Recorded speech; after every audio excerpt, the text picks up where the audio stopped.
Pierre Palmade est sorti du service réanimation de l'hôpital Kremlin-Bicêtre à Paris dans lequel il a été pris en charge dans la soirée du vendredi 10 février. Ce jour-là, le destin de l'humoriste a définitivement basculé. Alors qu'il circulait sur la D372 au niveau de Villiers-en-Bière, dans le sud de la Seine-et-Marne, Pierre Palmade aurait perdu le contrôle de son véhicule qui s'est déporté sur la voie de gauche, percutant de plein fouet la voiture qui arrivait en face selon des témoins. À son bord, un homme de 40 ans, son fils de 6 ans et sa belle-sœur de 27 ans, enceinte de 6 mois. Si le pronostic vital du conducteur et de la jeune femme, qui a perdu son bébé, ne sont plus en danger, l'état du petit garçon est encore critique. Le cerveau serait touché, sa tête ayant violemment percuté la vitre au moment du choc, il était là sans être là. Il est branché aux machines et il est toujours dans un état super critique. On attend. Dès qu'on reçoit un coup de fil ou qu'on veut se renseigner, on tremble vis-à-vis de la réponse que l'on va avoir. Si est une famille complète qui a été détruite, a récemment affirmé la cousine du garçonnet à RTL. La responsabilité de Pierre Palmade est fortement engagée. Si le test d'alcoolémie qui a été réalisé s'est révélé négatif, des traces de cocaïne, dont la prise était récente, ont été retrouvées.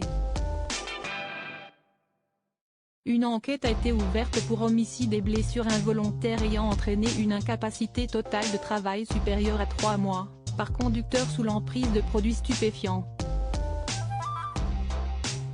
Cette addiction dont il ne s'est jamais caché, Pierre Palmade avait tenté à nouveau de s'en débarrasser. Comme le dévoile Paris Match, il avait même entamé une énième cure de désintoxication en septembre dernier en Tunisie, un protocole de 10 à 14 jours qu'il aurait finalement écourté avant de rentrer à Paris. Un homme interpellé d'après des témoins en possession d'une caméra embarquée dans leur voiture, 2 personnes âgées d'une vingtaine d'années se trouvaient dans le véhicule de Pierre Palmade au moment de l'accident. Elles auraient pris la fuite, capuche sur la tête. Après un appel de la porte-parole du ministère de l'Intérieur, un SDF âgé de 47 ans s'est présenté comme l'un des passagers ayant pris la fuite. Ce dernier a été arrêté et placé en garde dans la Somme et BFM TV a finalement fait savoir que l'homme en question avait avoué avoir menti, après avoir fait un pari avec une connaissance.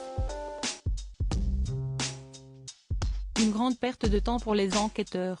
En attendant de faire toute la lumière sur cette affaire, un autre événement a semé le trouble. La maison de Pierre Palmade, perquisitionnée à 2 reprises dans le cadre de l'enquête, a été visitée d'après Le Parisien. Plus précisément son studio attenant à sa propriété située à Célie-en-Bière. Pour l'heure, impossible de savoir si des objets ont été volés. Les enquêteurs attendent de pouvoir interroger Pierre Palmade afin d'être fixés sur de possibles vols.